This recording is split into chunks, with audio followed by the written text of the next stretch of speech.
Welcome to Illinois in Focus. I'm Greg Bishop. Coming up, we'll review the week's top stories about this week's election, where congressional races are shaping up, and the outcome of Chicago's real estate transfer tax increase appearing to fail. I'll then join the Center Square's Dan McCaleb to further discuss those stories and more. That's ahead with Illinois in Focus. Do you know what elected officials in Illinois are doing with your tax dollars? Do you want to make sure that your voice is heard?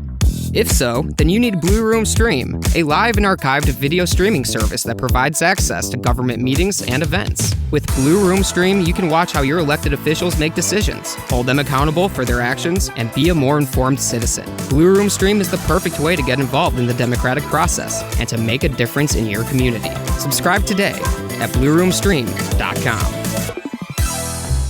Welcome back to Illinois in Focus. I'm Greg Bishop. Here are some of the top stories from the past week. November's general election for congressional districts across Illinois are coming into focus after Tuesday's primary. Incumbent Republican U.S. Representative Mike Boss declared victory over challenger Darren Bailey, saying primaries are tough and Bailey was going against a fellow conservative. And every time that he tried to attack us on an issue, I got endorsed by the people he said I didn't support. Whether it was pro-life or whether it was Second Amendment, and the list went on. Bost is expected to take on Brian Roberts in November. Roberts is projected to beat Preston Nelson for the Democratic primary in that district. In other congressional districts, Joshua Lloyd is the projected winner in the 13th congressional district primary. He's expected to face against the Democrat incumbent, U.S. Representative Nikki Budzinski, in November.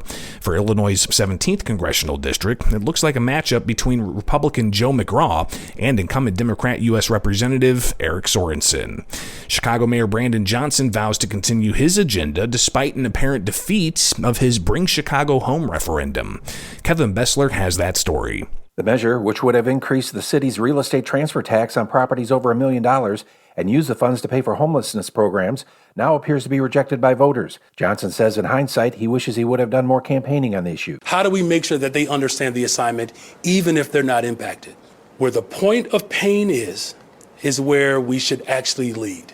And the people of Chicago, where that point of pain is quite potent, they're very clear about what this was about. Opponents said Johnson never revealed a specific plan on how the money would be spent and pointed to Los Angeles, which passed a similar tax that caused a slowdown in the real estate market. That tax is facing repeal in the November election. I'm Kevin Bessler.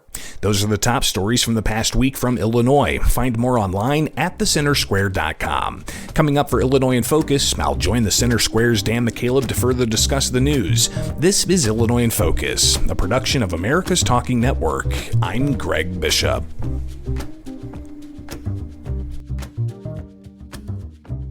Tired of being in the dark about what happens day to day under the dome in Springfield?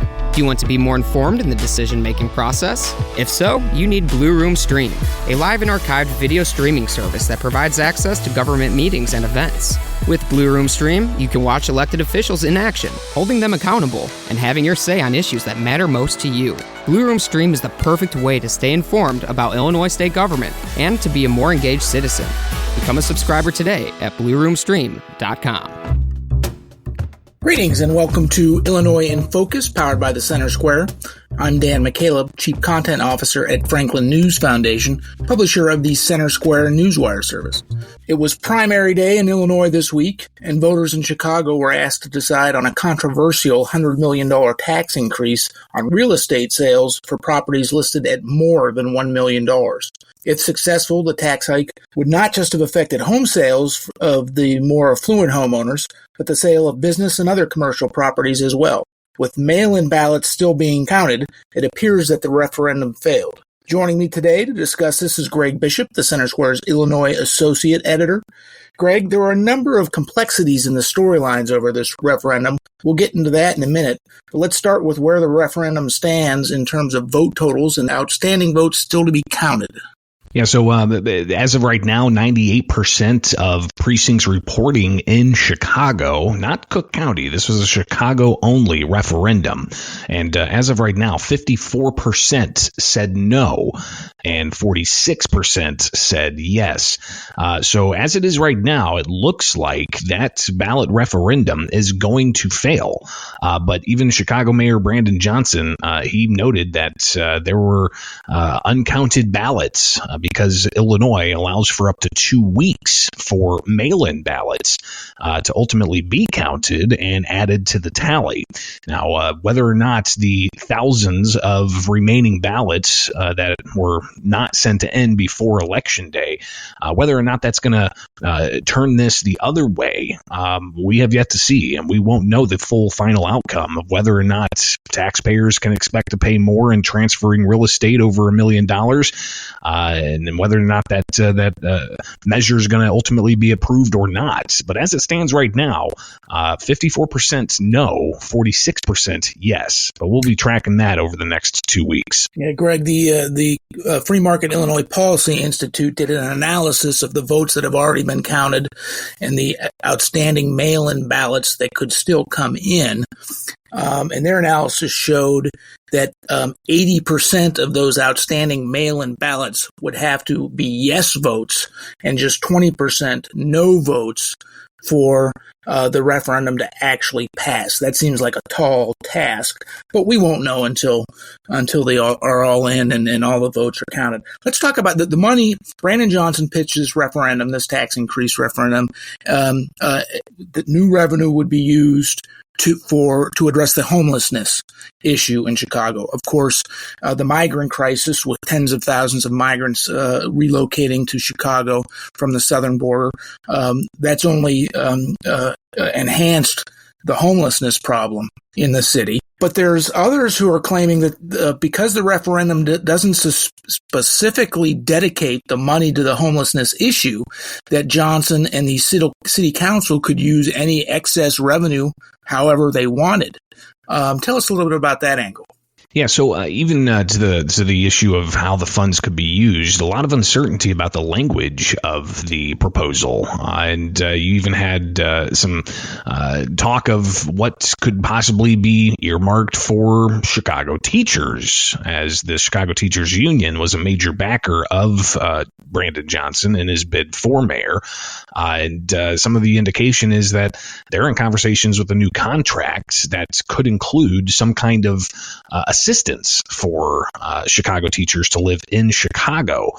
So that raised a red flag for people when that information started coming out before the election as to whether or not you're really going to have clear delineation of these dollars going to help the homeless population in the city of Chicago.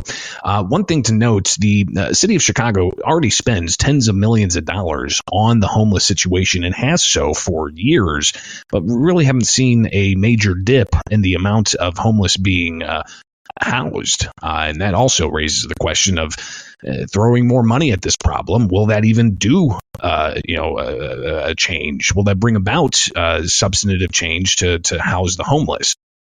But Dan, you also have residents of the city of Chicago telling the Chicago City Council with a meeting this week. One gentleman stood up and he said he was glad that the Bring Chicago Home ordinance failed, saying that he advocated for it to fail.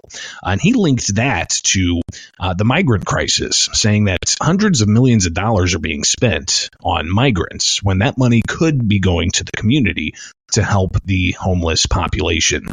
So clearly, it looks like the majority of voters in Chicago, and by the way, a very low turnout primary, right? I mean, we're looking at 17+% in the turnout for Chicago alone, in Cook County as well. And that's, number one, we could have a whole different show talking about low voter turnout. But it looks like those who did turn out are not in favor of this, saying that they don't see the funds going to where they should, and even saying that the migrant situation is drawing funds away from focusing on things like addressing homelessness in the city. Greg, one last point to make on this topic, and that's the Chicago Teachers Union, which you referenced, big supporters of Mayor Brandon Johnson, also big supporters of getting this referendum passed. Controversial matter in that the Teachers Union encouraged and the Chicago Public Schools allowed students to be taken out of school, students who are of voting age, to go vote on this referendum during the early voting period last week.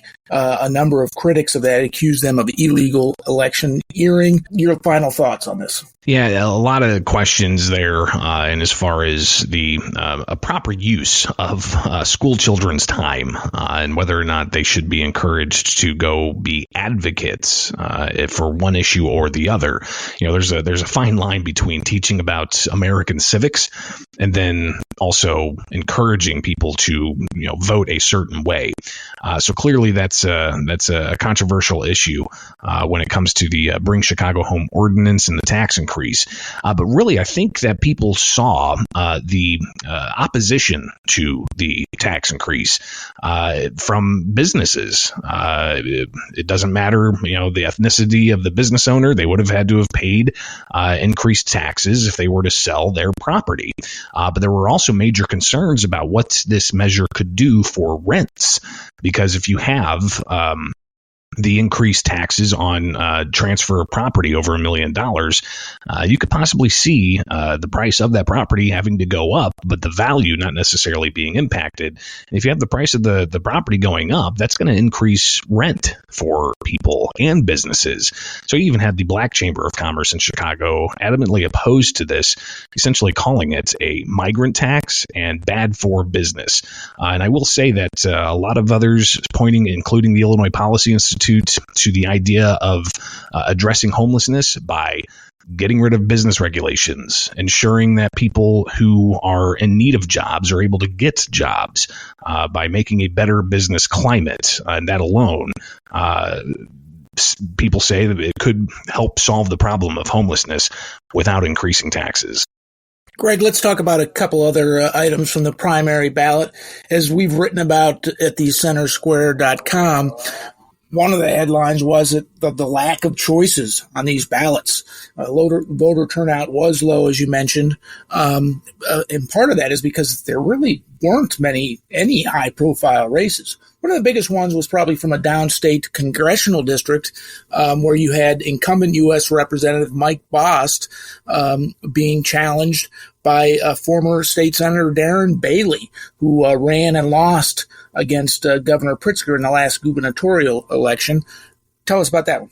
Yeah, an interesting race, especially, you have two conservatives going head to head in a primary election. And when Bost declared victory on Tuesday night, it was late in the night. As numbers were coming in, Bost had a commanding lead. But then as some of the eastern counties from that southern Illinois congressional district started to come in, Bailey started to make some gains. But he did not make enough gains to overtake Bost's lead.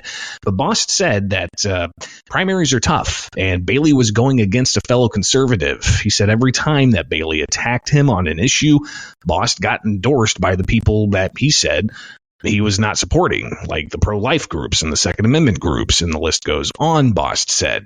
But Bost took the time Tuesday night to, instead of talking further about Darren Bailey, he set his sights on November, and he says that it's time to get Republicans back in control of the U.S. Senate, to grow the House majority, and to get President Donald Trump back into the White House, saying that they need to secure the border, they need to make sure that the world knows that they have a competent leader back in power. So obviously congressional races starting to take shape across the state for that November 5th general election. Back to the competition, you've got the indication from the Senate Minority Leader, John Curran. When I chatted with him, he addressed the lack of competition and the low voter turnout being, obviously one symptom of that. But he said it was because of the gerrymandered maps in the state of Illinois, where we've reported more than half of the available seats in the Illinois General Assembly up for grabs. The party was already determined. In many of those, there were no challengers for the incumbent lawmaker. So clearly the gerrymandered maps where Illinois has been given an F grade are a major concern for those who follow politics, saying it's a hurdle that is difficult to overcome. But clearly primaries are primary elections, and the party faithful are the ones that go out. We'll see what the voter turnout is and whether or not we're going to have more competition in those state house seats across the state. A couple of other quick items, some kind of interesting storyline storylines that popped out, especially for the General Assembly races. Long time, nearly 40-year legislator up in the Chicago area, Mary Flowers. She lost her primary election, so she's no longer going to be in the Illinois General Assembly after January of next year. But you had some other interesting storylines. Chicago State Senator Natalie Toro, there was a 4 or 5-way race for the Democrat primary there, and a lot of money going into that race. You had the Senate Democrat Fund supporting Toro as an incumbent, but then you had the Chicago teachers supporting one of the lead competitors, Guzman, and Guzman ended up winning that race. But of course, you're talking hundreds of thousands of dollars that were poured into that campaign. So that's just a sampling of some of the interesting storylines that came out. Another one, you had downstate Republicans being challenged by Republicans in the primary that were getting teacher union money. We still have yet to see the outcome in one race with Adam Niemerg against his opponents. They were both write-in candidates, which is another interesting storyline altogether. So that race didn't have anybody on the ballot. They actually had to have people write in names. But another race with Blaine Wilhauer going up against a Republican that was getting teacher union money. Wilhauer declared victory in that race. So despite the rarity of the teachers unions supporting Republicans, it does not seem to have changed the trajectory of these incumbent Republicans in downstate Illinois.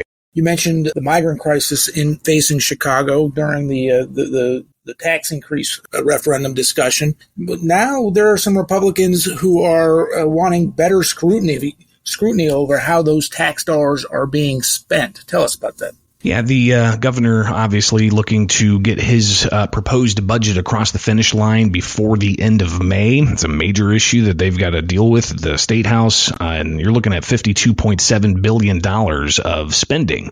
But one thing that took attention during a recent Senate Appropriations Committee was the governor's ability to do transfers and having the leeway of not 2%, not 4%, but up to 8% to take a fund and shift the priority of that fund upwards to 8% in one direction.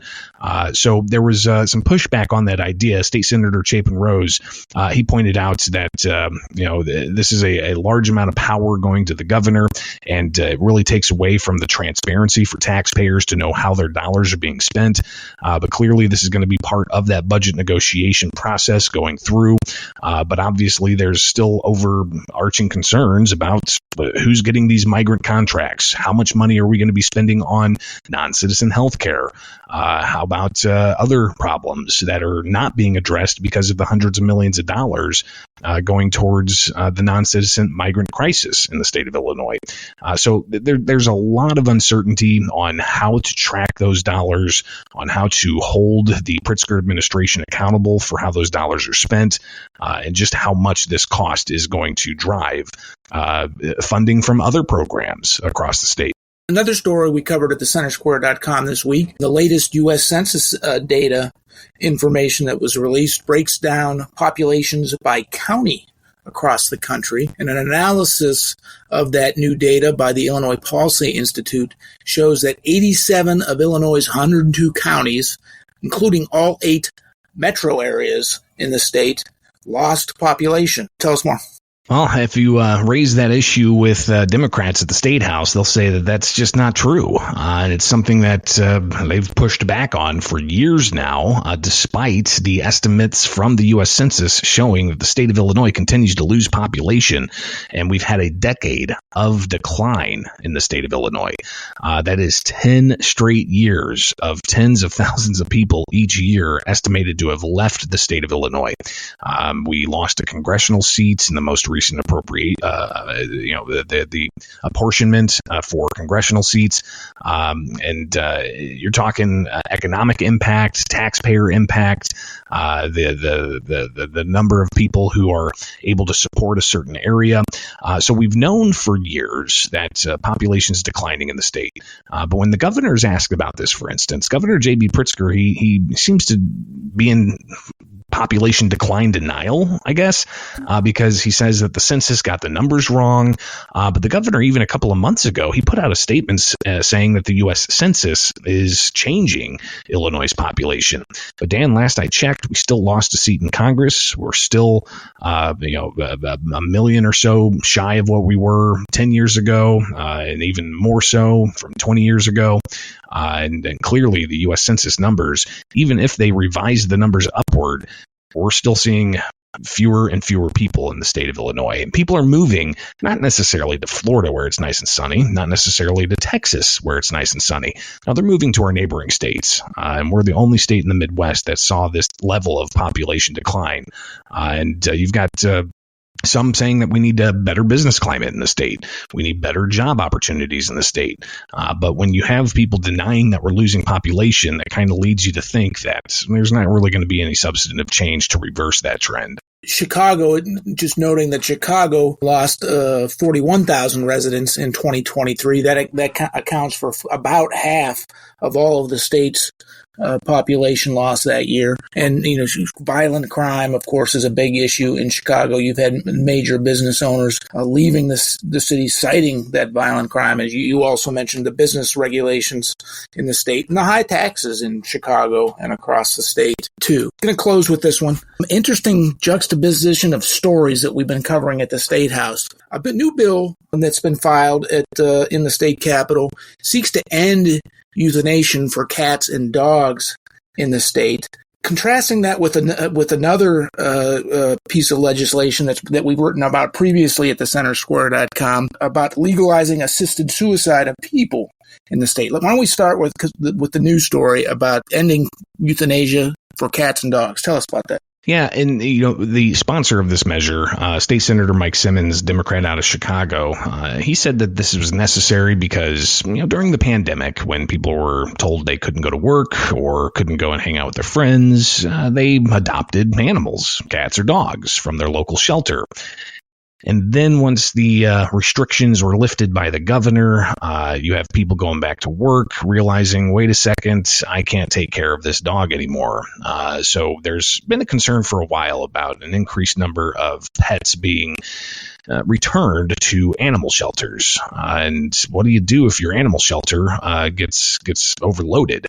And these are a lot of times some nonprofit groups, but you also have animal control that is funded by taxpayers across the state that have to deal with this issue as well.